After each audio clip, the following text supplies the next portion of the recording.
दोस्तों नमस्कार, ये है मार्गदर्शन फॉर सिविल सर्विसेज। मैं अनुराग चौधरी। दोस्तों राजनीति विज्ञान के इस वीडियो में आप पढ़ेंगे महत्वपूर्ण टॉपिक प्रभुसत्ता या संप्रभुता के बारे में। इसमें हम प्रभुसत्ता के अर्थ, परिभाषा, विशेषताएं, प्रभुसत्ता के विविध रूप एवं प्रकार, ऑस्टिन के प्रभुसत्ता के एकलवादी सिद्धांत तथा प्रभुसत्ता के बहुलवादी सिद्धांत के बारे में संक्षेप में जानेंगे। वीडियो के अंत में हम परीक्षाओं की दृष्टि से महत्वपूर्ण तथ्यों और परिभाषाओं को कवर करेंगे जो आपके आगामी परीक्षाओं के लिए बहुत ही उपयोगी हैं। तो आइए शुरू करते हैं राजनीति विज्ञान के महत्वपूर्ण टॉपिक प्रभुसत्ता या संप्रभुता के अर्थ, परिभाषा, क्षेत्र एवं विशेषताओं से संबंधित महत्वपूर्ण तथ्यों को। दोस्तों संप्रभुता जो है ये अंग्रेजी भाषा के सावर्निटी का हिंदी रूपांतरण है। तो आप जानते हैं प्रभुसत्ता का इंग्लिश सावर्निटी होता है और सावर्निटी शब्द उत्पत्ति की दृष्टि से ये लैटिन भाषा के शब्द सुपर और एनस। दोस्तों सावर्निटी शब्द जिसका अर्थ प्रभुसत्ता या संप्रभुता होता है ये लैटिन भाषा के शब्द सुपर और एनस से मिलकर बना है। इसमें सुपर का अर्थ होता है सर्वोच्च और एनस का अर्थ होता है शक्ति।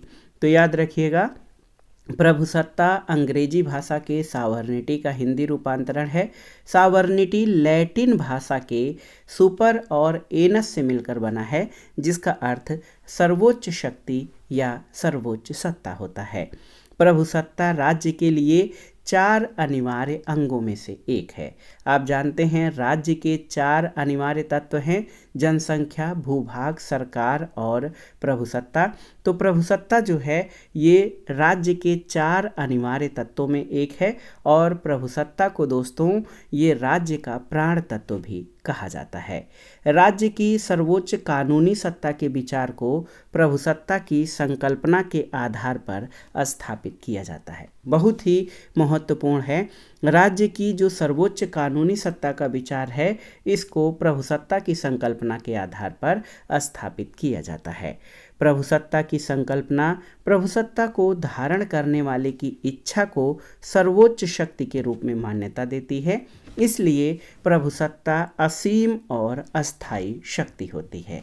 यानी जो व्यक्ति प्रभुसत्ता धारण करता है या संप्रभुता धारण करता है उसमें असीम और अस्थायी शक्ति होती है। प्रभुसत्ताधारी यानी जो व्यक्ति प्रभुसत्ता धारण करता है वो न्याय या नैतिकता का पालन करते समय स्वयं यह निर्णय करता है कि न्याय क्या है। वह उचित अनुचित का निर्णय भी अपने विवेक से करता है, किसी दूसरे के निर्देश से नहीं। यदि व्यक्ति अपनी इच्छा से संचालित होता है तभी वह संप्रभु है और यदि वह दूसरे की इच्छा या दूसरे की आज्ञा का पालन करने लगेगा तो वो प्रभुसत्ताधारी नहीं रहेगा। इसीलिए ये कहा जाता है कि प्रभुसत्ताधारी न्याय या नैतिकता का पालन करते समय स्वयं निर्णय करता है कि न्याय क्या है, उचित क्या है, अनुचित करता है, अनुचित क्या है, वो सब केवल प्रभुसत्ताधारी के विवेक पर निर्भर करता है। एक विचारक हैं दोस्तों गार्नर। गार्नर कहते हैं कि प्रभुसत्ता राज्य की ऐसी विशेषता है जिसके कारण वह कानून की दृष्टि से केवल अपनी इच्छा से बंधा होता है, अन्य किसी की इच्छा से नहीं। कोई अन्य शक्ति उसकी अपनी शक्ति को सीमित नहीं कर सकती है। इसलिए प्रभुसत्ता सर्वोच्च और असीमित होती है। प्रभुसत्ता को सबसे पहले परिभाषित करने का कार्य जीन बोंदा ने किया था।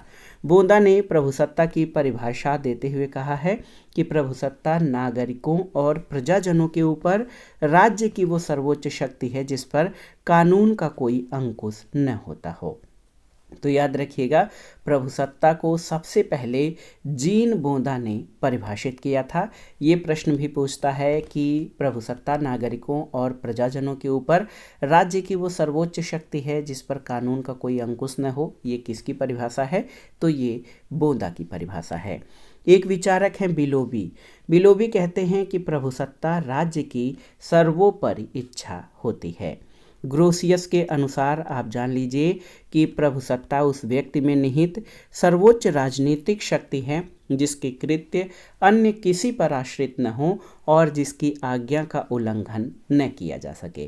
तो सबसे महत्वपूर्ण प्रभुसत्ता में ये है कि जो भी व्यक्ति इसको धारण करता है वो किसी दूसरे की इच्छा से या किसी दूसरे के विवेक से संचालित न हो, स्वयं की इच्छा से संचालित होता हो और उसकी आज्ञा का कोई उल्लंघन न करता हो।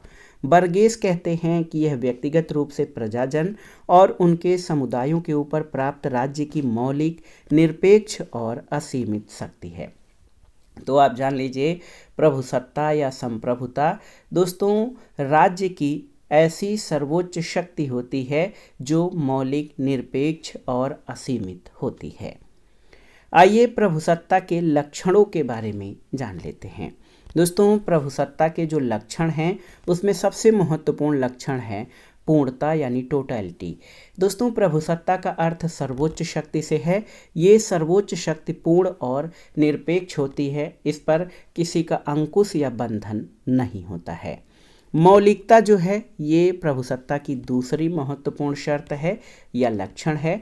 राज्य की प्रभुसत्ता मौलिक है यानी ये किसी अन्य सत्ता द्वारा प्रदत्त नहीं है। ये मौलिक इसलिए है क्योंकि प्रभुसत्ता से उच्च किसी अन्य सत्ता का अस्तित्व असंभव है। तो इसीलिए प्रभुसत्ता की महत्वपूर्ण विशेषता इसकी मौलिकता है। सर्वव्यापकता दोस्तों प्रभुसत्ता जो है ये सर्वव्यापक है। इसका मतलब ये है कि राज्य के अंतर्गत स्थित सभी व्यक्तियों और समुदायों पर राज्य का नियंत्रण रहता है और इनमें से कोई भी संप्रभु शक्ति से मुक्त होने का दावा नहीं कर सकता है। तो संप्रभुता या प्रभुसत्ता राज्य में पूरी तरह से जो है व्यापक रूप से विस्तृत होती है। अस्थायित्व संप्रभुता का एक अन्य महत्वपूर्ण लक्षण है। संप्रभुता जो है ये अस्थायी होती है। संप्रभुता का अंत करना राज्य को ही समाप्त करने के समान है क्योंकि प्रभुसत्ता को राज्य का जीवन तत्व या प्राण तत्व कहा जाता है। कोई भी राज्य तभी राज्य कहा जाएगा जिसमें प्रभुसत्ता निहित हो। जनसंख्या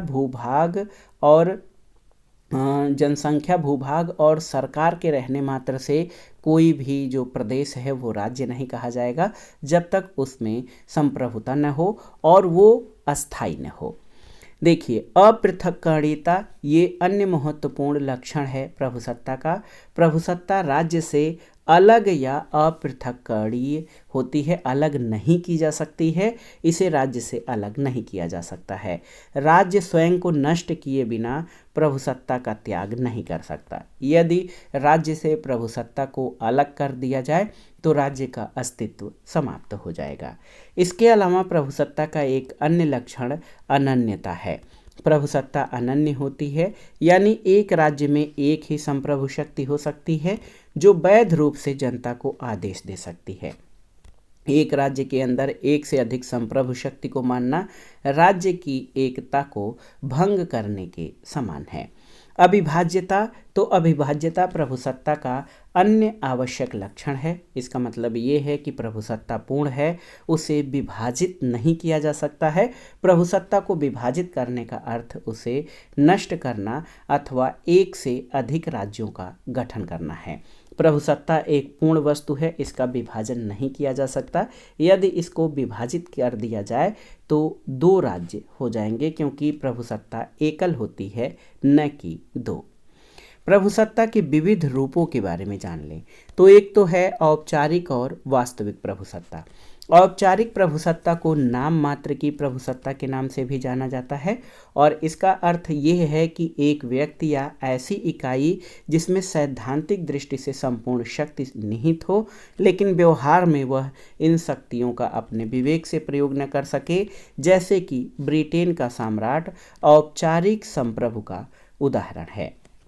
वास्तविक संप्रभु से आशय उस व्यक्ति या इकाई से है जिसमें सिद्धांत संपूर्ण शक्ति निहित नहीं है किंतु व्यवहार में वही उन शक्तियों का प्रयोग करता है जैसे कि भारत का प्रधानमंत्री। तो प्रभुसत्ता के ये विविध रूप हैं। औपचारिक और वास्तविक संप्रभुता के बारे में आपने जान लिया। औपचारिक संप्रभुता या औपचारिक प्रभुसत्ता को नाम मात्र की प्रभुसत्ता कहते हैं। दोस्तों, सैद्धांतिक दृष्टि से संपूर्ण शक्तियां औपचारिक संप्रभु में निहित होती हैं, लेकिन व्यवहार में वह इन शक्तियों का अपने विवेक से प्रयोग नहीं करता है, जैसे ब्रिटेन का सम्राट और भारत का राष्ट्रपति। वास्तविक संप्रभु वो व्यक्ति या इकाई है जिसमें सिद्धांत रूप से पूरी शक्तियां तो निहित नहीं होती हैं, लेकिन व्यवहार में वही उन शक्तियों का प्रयोग करता है। दूसरा प्रमुख जो संप्रभुता का भेद है वो वैधानिक और राजनीतिक संप्रभुता में किया जाता है। वैधानिक प्रभुसत्ता से आशय एक ऐसी सर्वोच्च शक्ति से है जो राज्य के अंदर कानून का निर्माण करने और उनका पालन कराने के लिए उत्तरदायी होती है, जैसे ब्रिटेन में संसद सहित सम्राट। लेकिन जब प्रभुसत्ताधारी अपनी सत्ता का प्रयोग सर्वसाधारण के प्रतिनिधि के रूप में करता है, उसकी इच्छा में सर्वसाधारण की इच्छा की झलक मिलती है, तब प्रभुसत्ता के इस रूप को राजनीतिक प्रभुसत्ता कह सकते हैं। उदाहरण के लिए, जब कानूनी दृष्टि से प्रभुसत्ता संसद के हाथों में रहती है, तो राजनीतिक दृष्टि से प्रभुसत्ता का सूत्र सर्वसाधारण के हाथों में रहता है। इसी तरह प्रभुसत्ता का एक और प्रकार लोकप्रिय प्रभुसत्ता है, यानी पॉपुलर सॉवरेनिटी।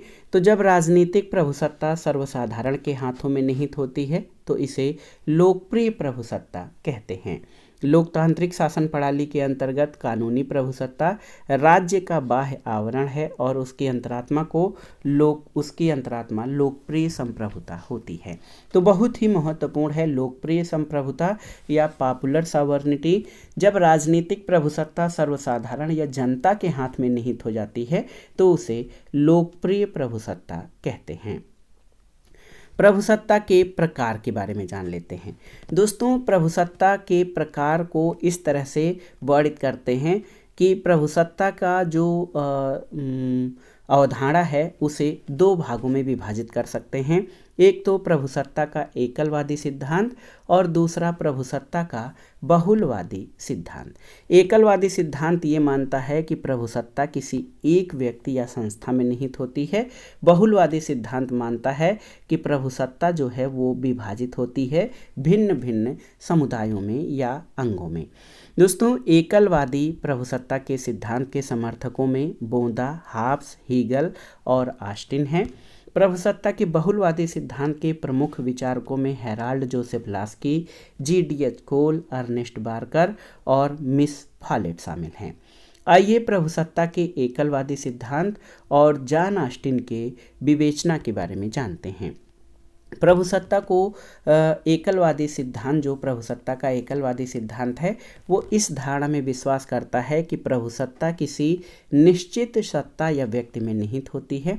सभी व्यक्ति और समुदाय उसके अधीन होते हैं और ये सर्वोच्च सत्ता राज्य की सत्ता होती है। ये एकलवादी संप्रभुता सिद्धांत का मूल तत्व है। दोस्तों, एकलवादी सिद्धांत जो है प्रभुसत्ता का, ये राज्य की शक्ति को मौलिक, सर्वव्यापी, अस्थायी और अविभाजनीय मानता है और इस धारणा में विश्वास करता है कि मानव जीवन के सभी पहलुओं का नियमन और नियंत्रण राज्य के द्वारा किया जाता है। जॉन ऑस्टिन, जिनका जन्म 1790 और मृत्यु 1859 में हुआ है, ये एक ब्रिटिश विधिवेत्ता थे। इन्होंने अपनी कृति लेक्चर्स ऑन ज्यूरिस्प्रूडेंस में प्रभुसत्ता के सिद्धांत का प्रतिपादन किया है। जॉन ऑस्टिन के विचार थॉमस हॉब्स और बेंथम से प्रभावित थे। ऑस्टिन के अनुसार कानून से तात्पर्य उच्चतर द्वारा निम्नतर को दिया गया आदेश है और ऑस्टिन का कानून संबंधी ये विचार उसके प्रभुसत्ता सिद्धांत का आधार बना है। ऑस्टिन ने प्रभुसत्ता की जो विवेचना की है, वर्णन किया है, वो इस तरह से है कि यदि कोई निश्चित मानवीय सत्ता अपने जैसी किसी अन्य सत्ता की आज्ञा मानने में अभ्यस्त न हो, बल्कि प्रस्तुत समाज के सर्वसाधारण उसकी आज्ञा मानने में अभ्यस्त हैं, तो उस निश्चित मानवीय सत्ता को उस समाज में प्रभुसत्ताधारी कहेंगे और उस समाज को राजनीतिक और स्वतंत्र समाज कहा जाएगा। तो ऑस्टिन का जो प्रभुसत्ता संबंधी सिद्धांत है वो ये उसमें जो मुख्य चीज़ें शामिल हैं, तो कोई निश्चित मानवीय सत्ता होती है जो अपने जैसी किसी अन्य सत्ता का आज्ञा पालन या आज्ञा मानने का अभ्यस्त न हो, बल्कि समाज के सर्वसाधारण या सभी लोग उसकी आज्ञा मानने के अभ्यस्त हों, तो उस निश्चित मानवीय सत्ता को समाज में प्रभु सत्ताधारी कहेंगे और उस समाज को राजनीतिक और स्वतंत्र समाज कहा जाएगा। ऑस्टिन के प्रभुसत्ता संबंधी इस परिभाषा के अनुसार किसी समाज को राजनीतिक और स्वाधीन तब माना जा सकता है जब उसके अंदर कोई निश्चित मानवीय सत्ता विद्यमान हो कि सभी नागरिक उसी की आज्ञा मानने के अभ्यस्त हों और वह स्वयं किसी अन्य सत्ता या किसी अन्य मानवीय सत्ता के अधीन न हो। और यही सिद्धांत ऑस्टिन का एकलवादी प्रभुसत्ता सिद्धांत कहलाता है। ऑस्टिन के प्रभुसत्ता सिद्धांत की जो प्रमुख विशेषताएं हैं उनके बारे में जान लेते हैं। तो प्रत्येक स्वतंत्र राजनीतिक समाज में एक प्रभुसत्ताधारी होता है। प्रभुसत्ताधारी एक निश्चित व्यक्ति या एक ऐसी निश्चित सत्ता है जिस पर स्वयं का कोई कानूनी प्रभुत्व न हो। प्रभुसत्ताधारी की शक्ति असीमित और अपरिमित होती है, इसलिए कोई उच्चतर अधिकारी उससे अपनी आज्ञाओं का पालन नहीं करा सकता है और प्रभुसत्ताधारी का आदेश ही कानून है और इस आदेश की अवहेलना करने वाला दंड का भागी होगा। प्रभुसत्ताधारी की शक्ति अखंडित है यानी अविभाजनीय है। ये एक ही इकाई है, इसका अन्य व्यक्तियों का संघों में विभाजन नहीं हो सकता है। तो ये सब ऑस्टिन के एकलवादी प्रभुसत्ता सिद्धांत की विशेषताएं थीं। अब आइए ऑस्टिन के सिद्धांत की आलोचनाओं के बारे में जानते हैं। Sir Henry Maine, A.R. Lord, Bluntschli, Bryce और जेम्स स्टीफन आदि विद्वानों ने ऑस्टिन के सिद्धांत की आलोचना की है। सर हेनरी मेन ने अपनी कृति अर्ली इंस्टीट्यूशंस में ऑस्टिन के प्रभुसत्ता सिद्धांत की आलोचना करते हुए लिखा है कि इतिहास में इस प्रकार के निश्चित जनश्रेष्ठ के उदाहरण नहीं मिलते हैं।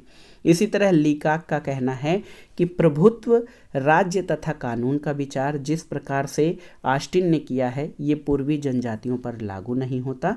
और मैकाइवर ने अपनी पुस्तक द मॉडर्न स्टेट में लिखा है कि ऑस्टिन की विचारधारा उपनिवेशों के राजनीतिक जीवन पर लागू होती है क्योंकि उस विचारधारा की विषय वस्तु स्वामी और दास के संबंधों की व्याख्या मात्र है।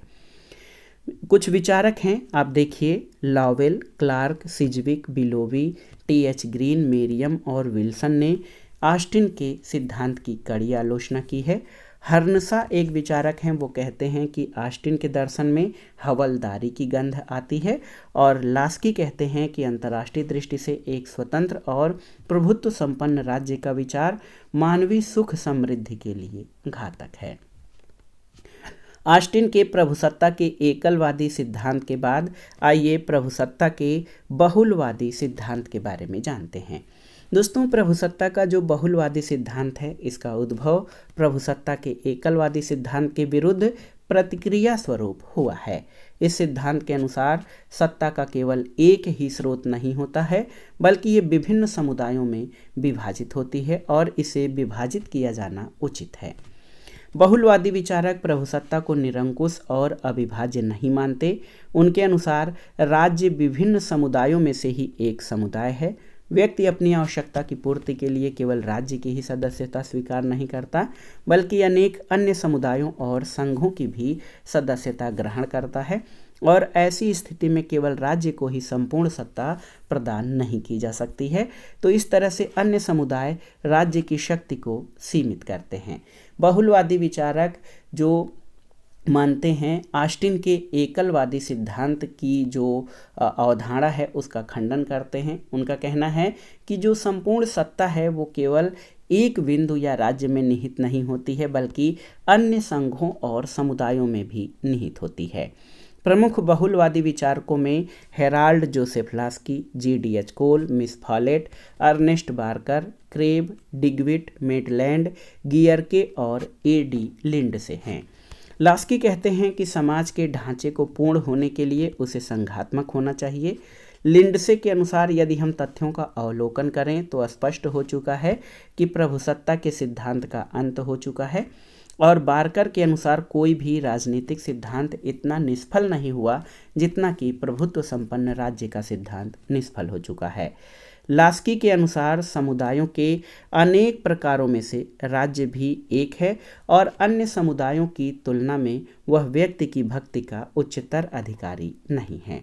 मेटलैंड, आप जानते हैं कि ऑटो वान गियरके और मेटलैंड प्रभुसत्ता के बहुलवादी सिद्धांत के प्रवर्तकों या शुरुआतकर्ताओं में हैं। मेटलैंड कहते हैं कि राज्य अन्य समुदायों में से ही एक समुदाय है। अब अवधारणा और सिद्धांत को पढ़ने के बाद आइए परीक्षाओं की दृष्टि से कुछ स्मरणीय और महत्वपूर्ण तथ्यों तथा कथन को देख लेते हैं। जॉर्ज सेबाइन के अनुसार मैं यथासंभव एकत्ववादी होने का अधिकार सुरक्षित रखता हूँ, किंतु जहाँ आवश्यक हो बहुलवादी बनने को तैयार हूँ। गेटेल के अनुसार बहुलवाद कठोर और सैद्धांतिक विधानवादिता और ऑस्टिन का प्रभुसत्ता के विचार के विरुद्ध एक सामयिक और स्वागत योग्य प्रतिक्रिया है। और डॉक्टर आशीर्वादम के अनुसार बहुलवादी जिस अद्वैतवादी शत्रु पर प्रहार करते हैं बहुत कुछ सीमा तक यह एक कल्पनात्मक जीव ही है। और गिलक्राइस्ट के अनुसार यदि बहुलवाद को तार्किक निष्कर्ष तक ले जाया जाए तो इसका अर्थ होगा समाज का विघटन और शांति और व्यवस्था के स्थान पर विभिन्न समुदायों द्वारा अपनी अपनी सर्वोच्चता स्थापित करने के लिए संघर्ष। और क्रैब कहते हैं कि राज्य विधि का नहीं वरन विधि राज्य का निर्माण करती है। और लास्की ने दोस्तों बहुलवाद की बहुत अधिक जो है बहुलवाद का समर्थन किया है। लास्की के अनुसार मैं केवल उसी राज्य के प्रति राज्य भक्ति और निष्ठा रखता हूँ, उसी के आदेशों का पालन करता हूँ जिस राज्य में मेरा नैतिक विकास पर्याप्त रूप से होता है, और हमारा प्रथम कर्तव्य अपने अंतःकरण के प्रति सच्चा रहना है। लास्की के अनुसार आवश्यकताओं की दृष्टि से पूर्ण होने के लिए सामाजिक संगठन के ढांचे का स्वरूप संघीय होना चाहिए। और फ्रांस के शासक लुई 14वां ने कहा था कि मैं ही राज्य हूँ, मैं ही शासक हूँ। तो दोस्तों ये था आज का वीडियो। इसमें आपने प्रभुसत्ता यानी संप्रभुता के बारे में संक्षेप में जाना। इस वीडियो में हमने संप्रभुता या प्रभुसत्ता के अर्थ, परिभाषा, विशेषताओं के बारे में जाना। साथ ही ऑस्टिन के प्रभुसत्ता के एकलवादी सिद्धांत और प्रभुसत्ता के बहुलवादी सिद्धांत के बारे में जो महत्वपूर्ण तथ्य हैं उनको भी हमने कवर किया। ये बहुत ही संक्षेप में संप्रभुता से संबंधित वीडियो था जो परीक्षाओं की तैयारी करने वाले छात्रों के लिए समझने के लिए और जो महत्वपूर्ण कथन है संप्रभुता से रिलेटेड उनको तैयार करने के लिए बहुत ही महत्वपूर्ण वीडियो है। आप इसको अच्छे से तैयार कर लीजिएगा। वीडियो आपको कैसा लगा हमें कमेंट बॉक्स में ज़रूर बताइएगा। वीडियो को लाइक करें, शेयर करें और इस चैनल मार्गदर्शन फॉर सिविल सर्विसेज को सब्सक्राइब करें। वीडियो देखने के लिए धन्यवाद दोस्तों। नमस्कार।